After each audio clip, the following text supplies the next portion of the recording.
Hello, everybody. Thank you for joining me. Bernardo here at Connecting with Teens, and we are joined by Michelle, who's going to lighten up our moods with some self-help for women, some great information for parents out there. You're definitely going to want to take a listen.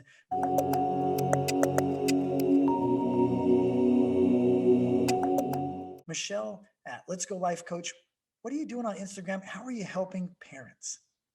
Well, first of all, I want to thank you, Bernardo, for allowing me to be on your channel. And I'm here to help our mothers. Our mothers sometimes, at times, don't take care of themselves the way they really should. So I'm here to motivate, empower, and teach and build their routine of self-care, because that's not part of their regular routine. They take care of everybody else, but they don't really take care of themselves. So that's what my page is all about.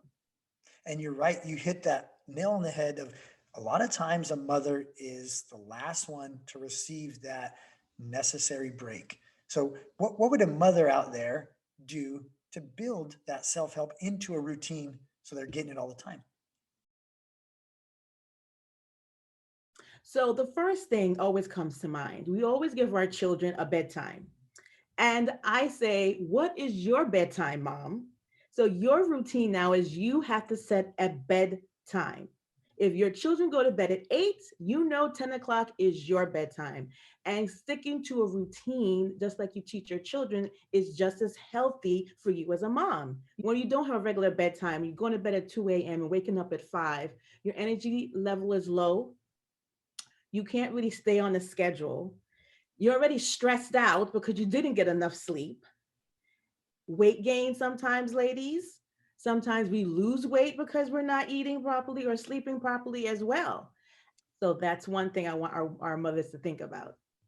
Well, here we just go back to a simple strategy of getting to bed on time and holding yourself accountable for getting enough sleep, because like you mentioned, that's going to perpetuate into the next day. And then you're going to potentially be a grouchy mother, and that's not good for anybody.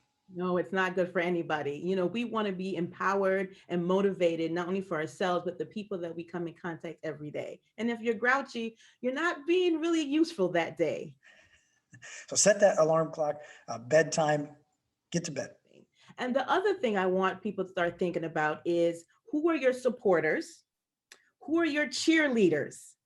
Now, I know a lot of people feel a lot more isolated because of what's going on in our world right now. And if you need time to go to the spa, you need time to just sit and read and write in your journal. If you just want to go to watch Netflix with your best friend down the street, but you don't want to bring the kids, how can you figure out who are my cheerleaders? Because there's people who are cheering you on that can help you some way so you can have those few hours, either it's per week, per day, or per month. But it's important to have some downtime that you focus on you. And really leaning on the shoulders of others. So And like if you have a talent that you're good at, maybe you can barter your talent with someone babysitting your kids for 2 hours. Or if you need someone to walk the dog for you because you can't because you have a sick kid, maybe next week you can make them a meal and drop it off. And like you mentioned, bartering that time with someone who can benefit you and you trade. Awesome. Michelle, thank you so much. Definitely will be helpful to mothers as they figure out their own bedtime. I know they're an adult, but that's okay. And then also look around and see who their sphere is of supporters. Thank you. So I just want to remind everybody that you can find me on Let's Go Life Coach on Instagram, my website, and it's Let's Go Life Coach at gmail.com. I kept it nice and simple. And I'm looking so forward to work with you mothers, because you do so much for us in the world. And I just want to give back a little bit of what I have learned to share with you. Thank you so much for watching. And remember, here are some ways that you can help support our efforts here at Connecting with Teens.